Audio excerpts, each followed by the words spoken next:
크리스는 평범한 집안의 가장입니다. 아내와 1남 2녀를 거느리고 변호사를 직업으로 삼고 있으며 취미로 가끔 혼자 사냥을 나가기도 하죠.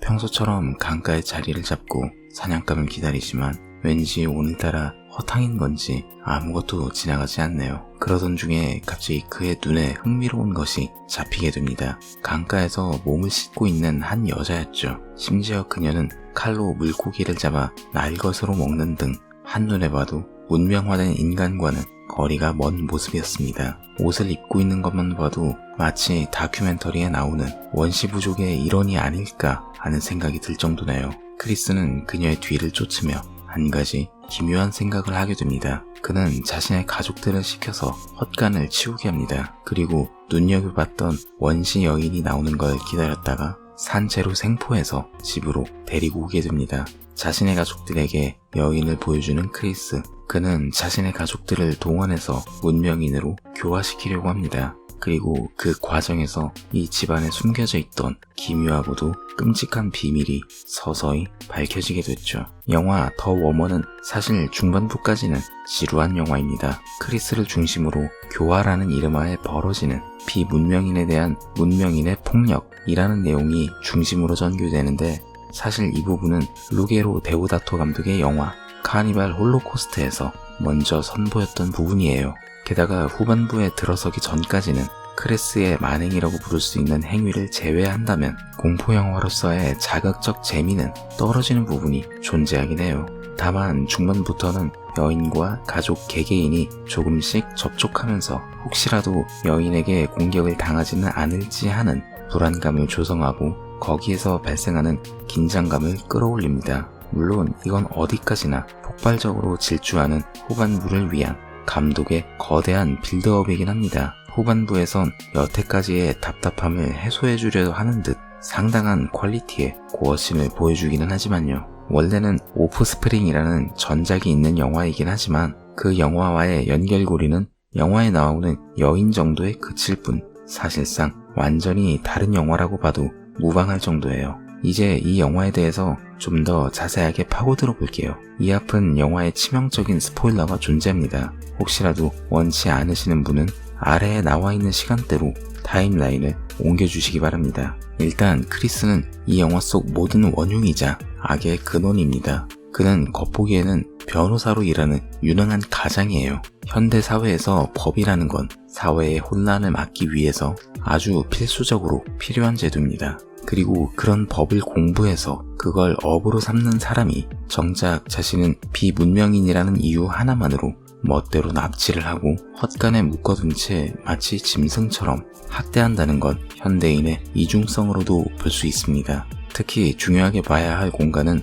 바로 헛간입니다. 보통 이런 헛간은 그 집에 가족이 필요할 때가 아닌 이상 잘 들어가지 않는 공간이에요. 그렇기 때문에 무언가를 숨기기에 아주 좋은 장소입니다. 마치 봉준호 감독의 기생충에 등장한 지하실처럼 이 영화 역시 크리스의 폭력성과 벨과 패기에 억눌린 분노를 동시에 은유하는 공간이라고 할 수 있어요.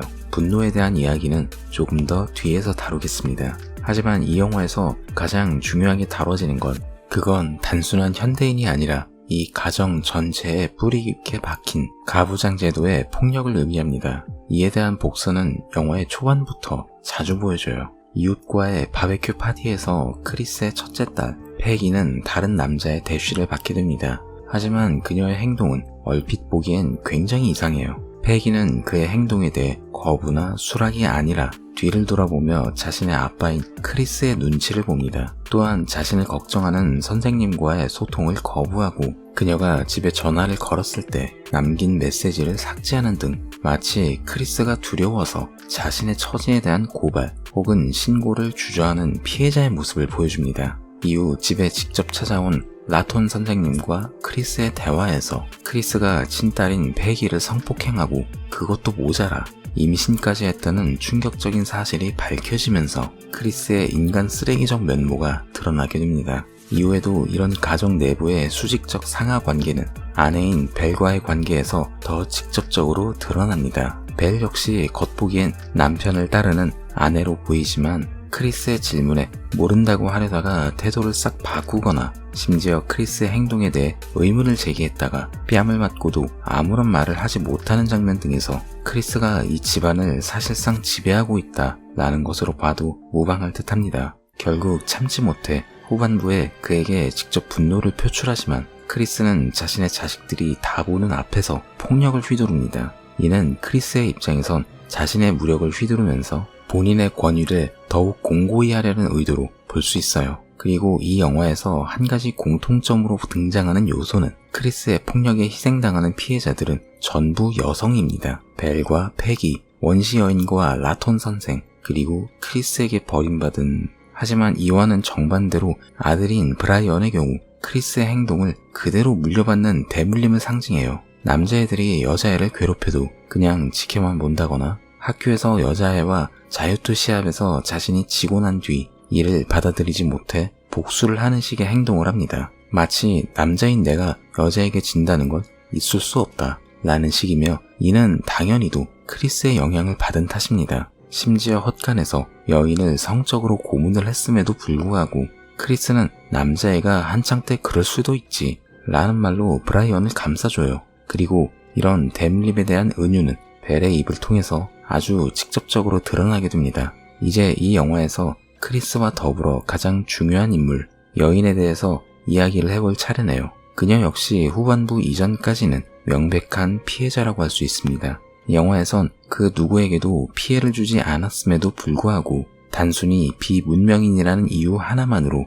크리스에게 납치를 당하고 교화라는 명목의 학대로 인해 강자 앞에 결국 굴복하게 되는, 사실상 힘의 논리를 증명하는 존재로서 자리하고 있었어요. 제가 여기서 과거형으로 표현하는 이유는 후반부에서 이러한 관계가 완벽하게 역전되기 때문입니다. 그는 벨의 처지가 자신과 똑같다는 사실을 눈치챘고, 그렇기 때문에 몇 번이나 눈을 마주치며 도움을 요구하지만 결국 벨은 크리스에 대한 두려움으로 그녀를 외면하게 됩니다. 벨 역시 나름의 사정은 분명히 존재합니다. 하지만 한 집안의 어머니이자 동시에 딸을 보호해야 하는 입장이지만 결국 책임을 짓누르는 거대한 공포 앞에 굴복할 수밖에 없었고, 그 결과 여인의 공격에 의해서 목숨을 잃고 맙니다. 패기의 경우 그나마 상대적으로 여인을 적극적으로 도와줍니다. 크리스와 브라이언의 가혹한 행동을 저지하고 그들의 행동에 대해서 자신이 대신 사과하고 결국 그녀를 풀어줍니다. 그렇기 때문에 그녀는 막내 동생인 딜란과 함께 목숨을 건질 수 있었죠. 다만 마지막 장면은 상당히 기묘하게 끝나게 됩니다. 이 부분에 대해선 첫 영상에 달렸던 대사제님의 리플을 인용해서 설명을 할 수 있을 듯 하네요. 영화 속 여인은 신화에 나오는 여신들의 모습을 떠올리게 합니다. 이집트 신화의 세크메트나 인도 신화의 칼리, 우가리트의 아나트 같은 여신들은 신화에서 지배계급으로 등장하는 남신들조차 대립하길 꺼리는 여신들이죠. 그리고 재미있는 건 그녀가 풀려나자마자 그녀를 괴롭히던 브라이언이나 크리스는 굉장히 무력한 모습을 보여줘요. 신화처럼 어떤 마법이나 속임수를 쓴 것이 아닌데도 말이에요. 그녀의 행위는 자신에게 한 짓에 대한 복수보다는 오히려 심판에 좀 더 가까워 보입니다. 크리스는 악의 중심이자 근원으로서, 브라이언은 구시대의 악패습을, 벨의 경우 크리스의 폭거에 대한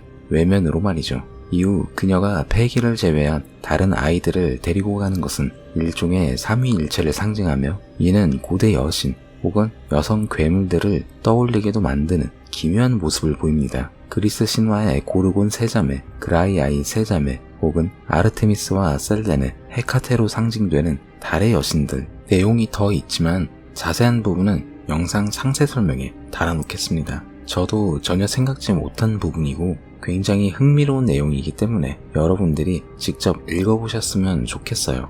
이 영화에서 가부장제 그리고 가해자와 피해자라는 구도가 등장하는 건 제 개인적인 추측이긴 하지만 감독의 성향 때문이 아닐까 합니다. 럭키 맥키 감독의 이전작들에서 여성 캐릭터가 두드러지는 점은 일단 대표작인 메이만 놓고 보더라도 알 수 있으니까요. 혹은 문명화된 사회에서 권력을 잡은 한 인간의 폭력성과 그것에 대한 세습이 얼마나 끔찍한 파국을 불러올 수 있는지 그걸 보여주는 영화라고 할 수 있겠죠. 물론 어떻게 받아들이는지는 영화를 보시는 분들의 몫임을 밝히면서 저는 이만 오늘의 가이드 마치겠습니다. 이상 가이드 B였습니다. 감사합니다.